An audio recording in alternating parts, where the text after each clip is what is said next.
Hey folks, this is a tutorial on 1.9 AB1 solving one-step equations. So let's go ahead and get started here. We need to solve each equation and check our solution. So we've got plus 7 here, so we're going to have to subtract 7 from both sides. Subtract 7 here, subtract 7 here.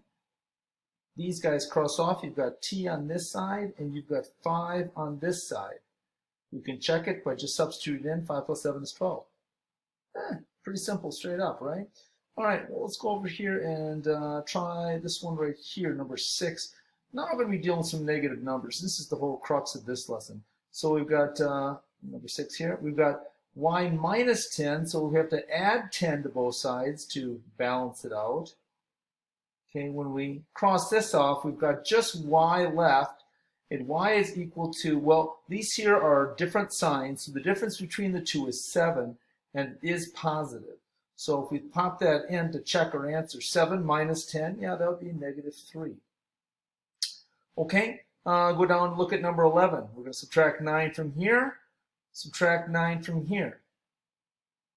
Plus 9 minus 9, those cross off. We've got g left, and that equals, well, now you have the same signs. You have a negative 9 and a negative 9, so now you have a negative 18. So you can work your way through those problems. I'll maybe do 1 or 2 more here. How about number 5? So let's subtract 9 from this side because we have a positive 9. We'll subtract 9 from this side. That will balance this out, subtracting from both sides. And cross those 9s off because we have a plus 9, we have a minus 9. We've got just m left, and that equals, well, we have a negative 7 minus 9. I like to think about that as a negative 7 plus a negative 9. To me, it's simpler that that's a negative 16. And then we can just pop it in and check it out. Negative 16, and we add 9. Yeah, we're going to have negative 7. All right, let's just talk about railroad tracks. If you want, you can put in railroad tracks here. I'm good as long as you line up the equal signs. Once we get to two-step equations, you're definitely going to be required to use those railroad tracks. The only thing the railroad tracks does is, number 1, as soon as you see it, your parents or your older brother or sister sees it, they'll know exactly what you're supposed to be doing.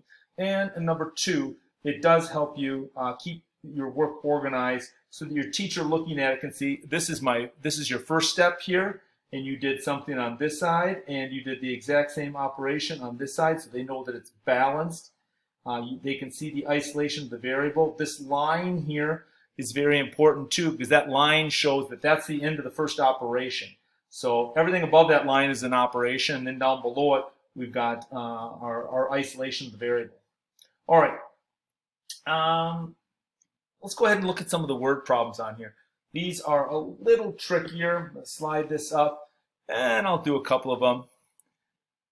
Basically, you have to solve these, and this gets into a little bit of what we did in 1.7a, and what you'll end up doing or you might do it on 1.7a if you're doing that as an independent study. Depends upon if you're a G, an E kid, or wherever you are. So anyway, two angles are supplementary. So this is, if these angles are supplementary, they add up to be 180 degrees. Okay? So the two angles shown are supplementary. They're telling us that. Write and solve an equation to find the measure of angle M. Now I know you all just want to go, well, take 180 minus 140. And I'm not sure why I'm talking in a high voice, but I am. And you get the 40 degrees. Or you might want to say, well, 180 minus 140 is equal to r. That's what they want us to use for variable. Let me slide that over so you can see that. Well, the problem with this here is that, there it is. The problem with this one here, I think I'm just going to have to make it a little smaller so you can see the word problem too. The problem with this is that you have the variable away from the operations. You want the variable to be with the operation. And we also need whoever's texting me to stop texting me. So forgive me for that. We're just going to keep going though. So we don't want this variable sitting off here by itself. We want it like this. We want m plus 1 equals 2, or m minus 1 equals 2, or 7, that doesn't look like a 7, 7m equals, 14. We want the variable with the multiplication or division. M divided by 7 equals 2. In all those situations, the variable is with it.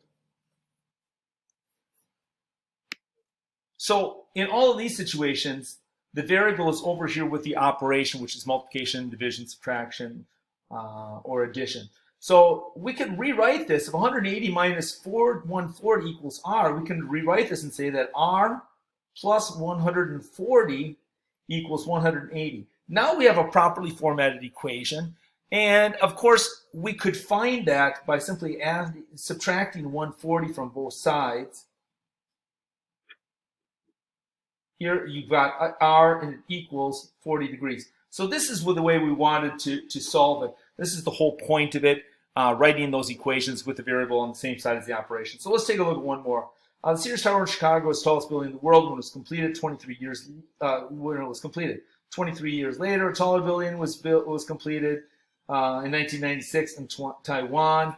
Write and solve an equation to find the year that the Sears Tower was completed. So I know you're all going, well, just take 1996 and subtract 23. But again, we have to think about, the Sears Tower. So we're going to write that the Sears Tower was built, and then 23 years later, the Taiwan Tower was built, and that was in 1996.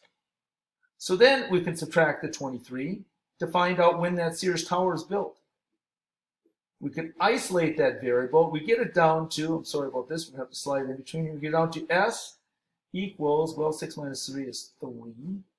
9 minus 2 is 7. You get down to 1973. And we've isolated our variable there and solved that one. So go ahead, and you've got a couple more word problems that you can work on your own, but that's the idea. Make sure you've got that variable with addition, subtraction, multiplication, and division. Thanks for listening. Have a nice day.